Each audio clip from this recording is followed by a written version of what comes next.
She Darkles, She Tincts by J. Wilburn. Charlie dashed through the house looking for Lily Bad, and the one everyone else thought was Charlie's imaginary friend. For Charlie, it was good to have another soul in the house whose focus was fully on her. Her stepdad, all right, that's one word, right? All right, her stepdad, well, her mother's boyfriend, Douglas, I misspelled Douglas, Douglas Gorgo, was all right, but he worked a lot and didn't get Charlie Hattie English's sense of humor.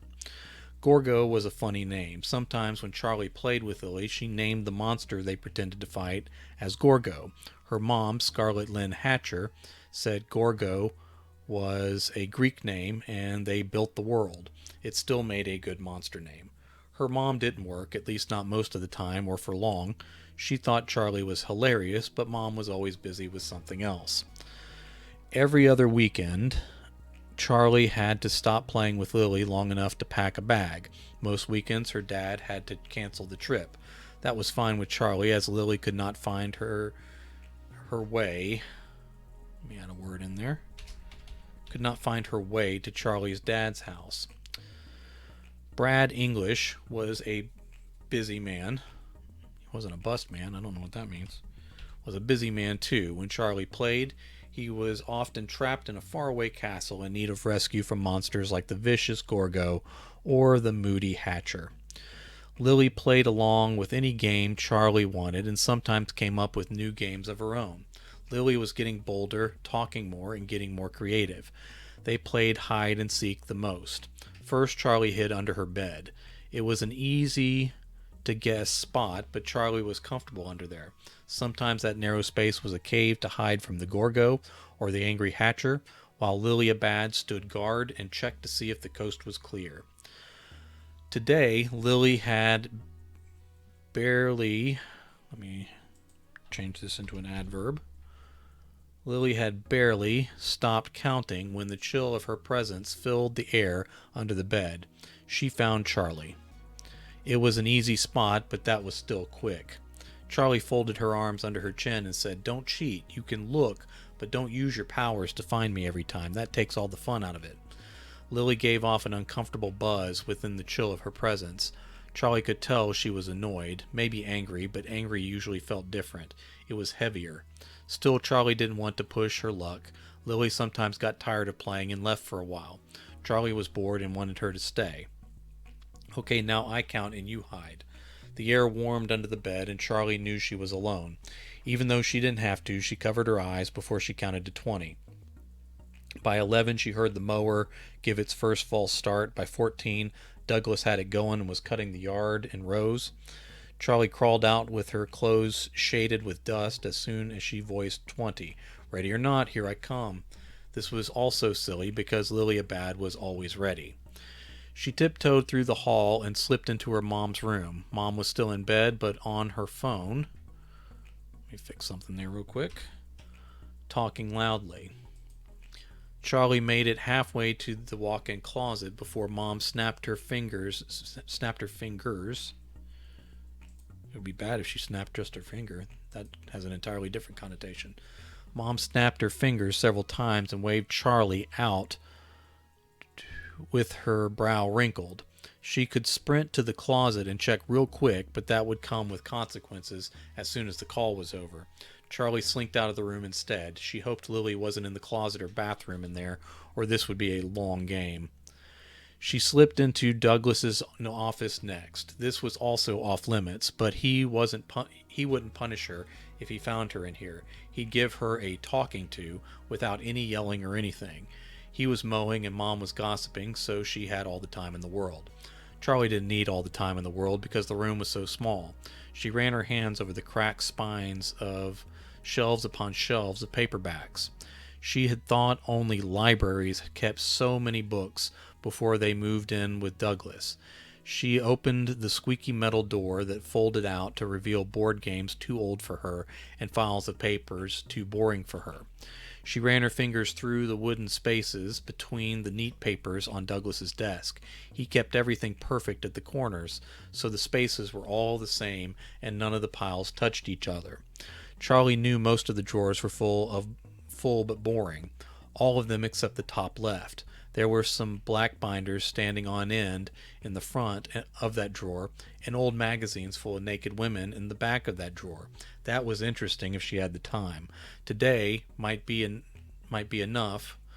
Today might be enough, but she was playing hide and seek with Lily, who was, let's say today might be enough time, yes. But she was playing hide and seek with Lily, who wasn't in this room, so Charlie slipped back out without touching the door. She checked the guest room and found the space underneath the bed as warm as the rest of the house. She carefully checked each corner because Lily was such a good hider when she cared about the game. When Charlie opened the guest closet, she left the cold air in the small space that appeared to just have empty hangers and a bunch of old blankets on the top shelf. She jumped up and down and clapped her hands. Very good hiding, Lily. Now it's your turn to... The coldness wrapped around her and deepened. It could have been Lily leaving the closet, but this was something else.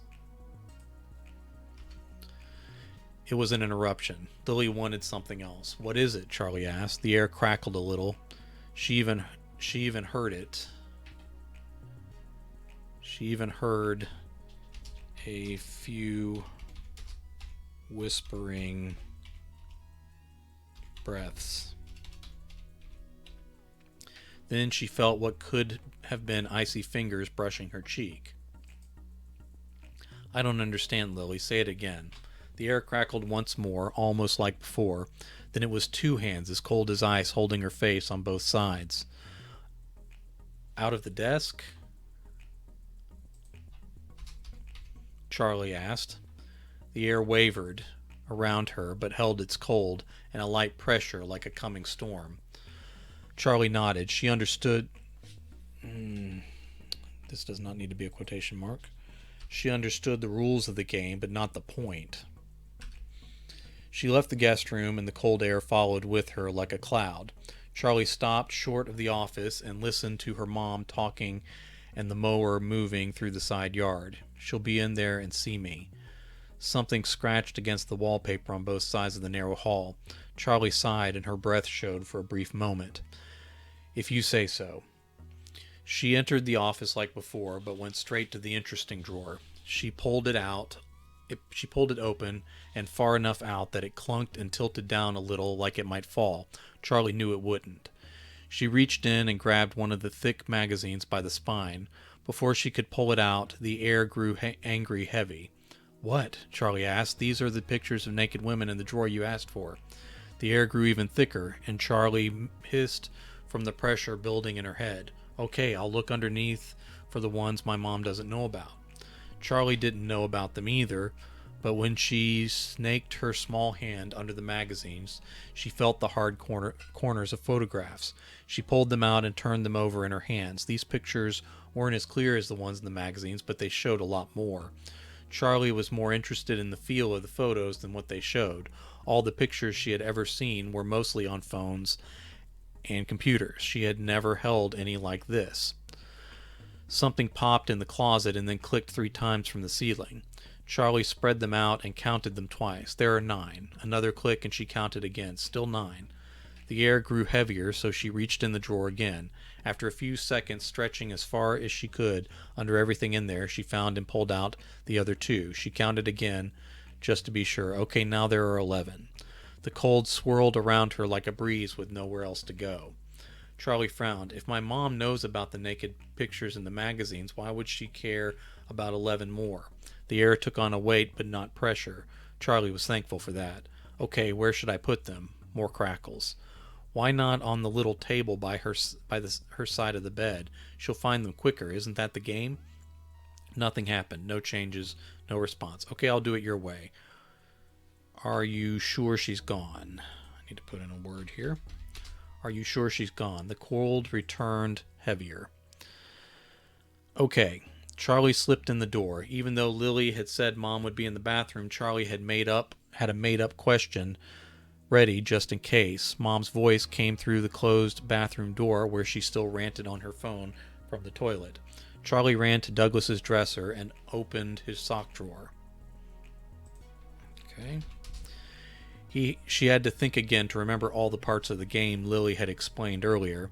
She had it. Charlie took one sock out of the drawer and slipped it under the space at the bottom, with the toe peeking out only a little. Then she picked one of the pictures to slip under with the loose sock. Chill ran up her back and raised goosebumps on her arm.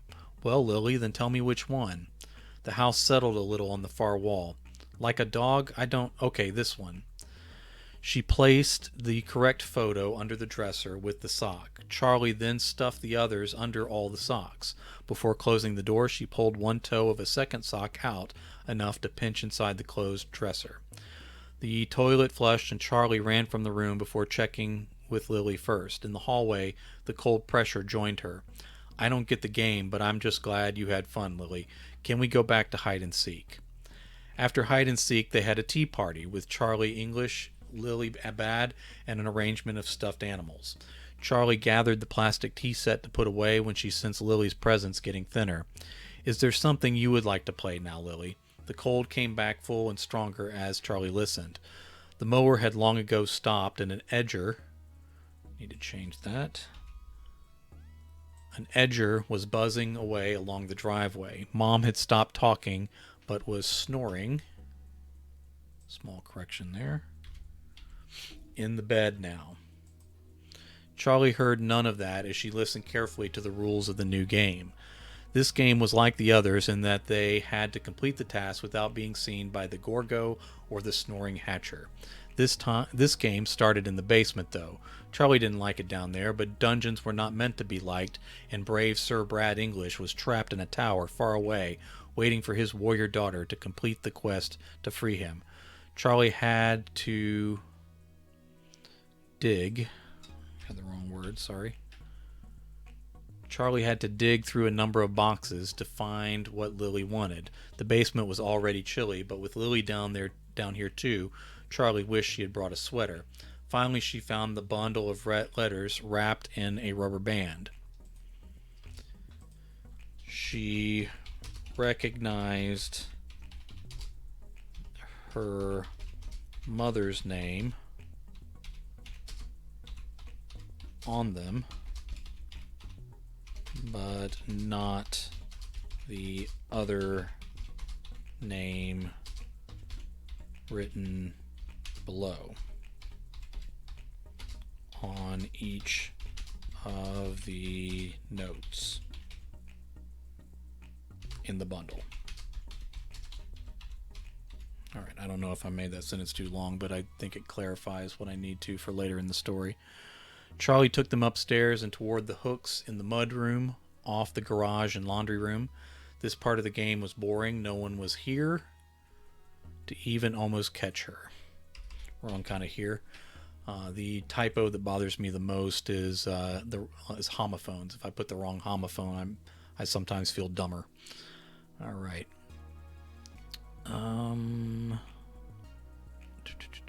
Okay. But Lily had played Charlie's games all day, and if this was what Lily wanted to play, well, taking turns was part of friendship. Charlie opened the hatch for the shoe storage and propped the letters against the back like Lily instructed. As she walked out into the kitchen, Charlie called, "Okay, now I want to draw." The machines outside had gone silent. Water hissed through the walls as Douglas washed his and Mom's cars. Mom was up at least, but still in her room, finally folding some laundry. Charlie stuck her tongue out of one side of her mouth as she drew her third picture. On her left was a swirl of black on a frothy tower of burnt orange reaching out from the sides like ghost arms in the middle. All right. Black letters over the orange read, "She Darkles." Hold on,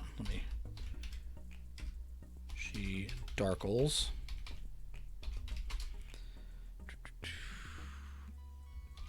Charlie didn't know if that was the name of the picture. We'll say drawing, the name of the drawing. But that's what Lily wanted written on it. All right. On her right, the second picture showed a nice sunny bedroom. At the end of the bed, the shape of a girl leaned on the blankets as if praying. The crayon girl's clothes looked deflated and empty.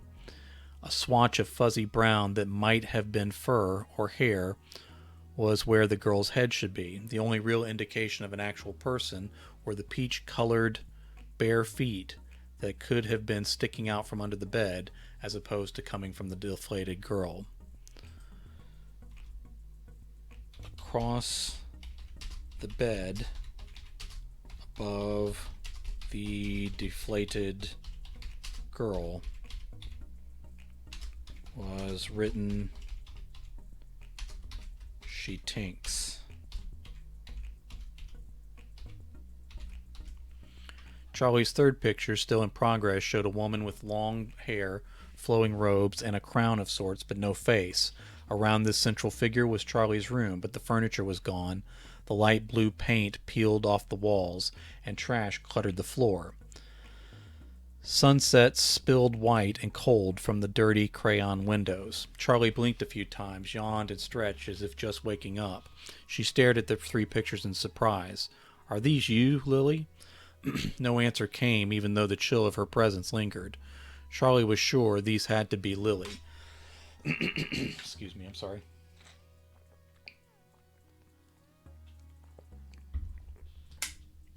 The middle one looked unfinished, to her without a face. But she prepared to draw a smile on the faceless woman in the abandoned room that looked too much like her bedroom. But as she prepared to draw a smile on the faceless woman in the abandoned room that looked too much like her bedroom, the cold grew heavier.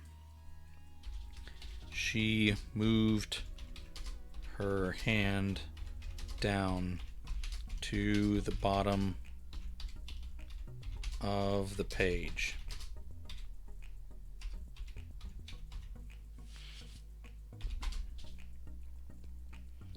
Charlie did not know the word, but she wrote the letters one by one in black until she spelled out "She cloisters."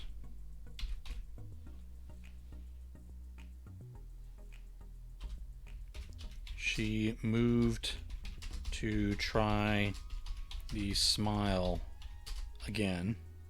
To try to draw a smile on the faceless woman again, but the pressure grew too great and Charlie gave up. She guessed the drawing was finished after all. All right. Charlie put her crayons away and hid the three pictures from her parents. As she slid them under some old coloring books in one of the cabinets, she thought about how much this was like Douglas hiding his secret pictures. Charlie listened to the clicks and pops from around the cold room and only asked, "You're sure it isn't... It is... Okay, this needs to be a contraction. You're sure it's on the kitchen counter? Okay, but you'll need to tell me the number again once I open it." Charlie walked downstairs, that's a compound word, and found Douglas's phone on the kitchen counter where Lily said it would be. She put in the code Lily told her, and it worked. Then she listened to the husky voice of the cold and dialed the number. Someone picked up on the third ring, and Charlie waited like she was told. The thin voice of a woman said hello a couple times and then asked, "Douglas, is that you? Why are you calling? Is everything okay? Douglas?" As soon as the crackle traveled through the air, Charlie ended the call and tossed the phone back on the counter. She ran from the room. No, she ran for her room, feeling hot and covered in sweat despite the cold that traveled with her. As she mounted the stairs, Douglas's phone buzzed on the counter with a deep bass note from the vibrations traveling through the cabinets.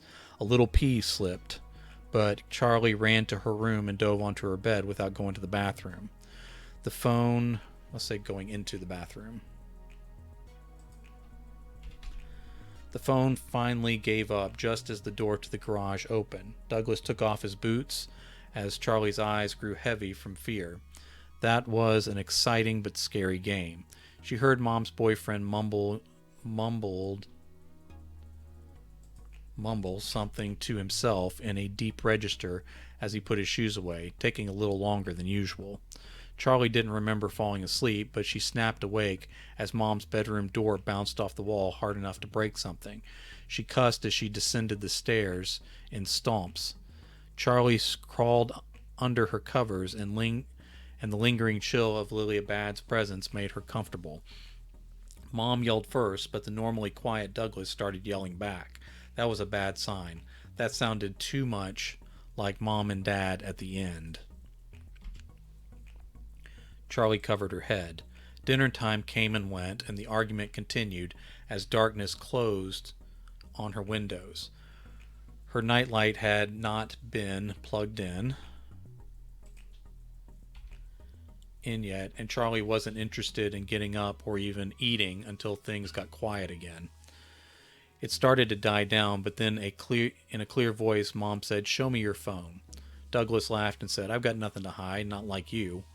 Things were quiet, and Charlie started to hope, but then Mom exploded with yelling again. Douglas shouted back, "I didn't. I don't have any idea what you're talking about." Charlie had no idea either. Adults just got angry and yelled. That's what they did. What she did know was she did not want to move again. "Lily, will you take care of me no matter what happens?" A very heavy weight of cold settled upon her bed and her chest. Charlie took it for comfort and dozed off in the cool of her best friend's presence.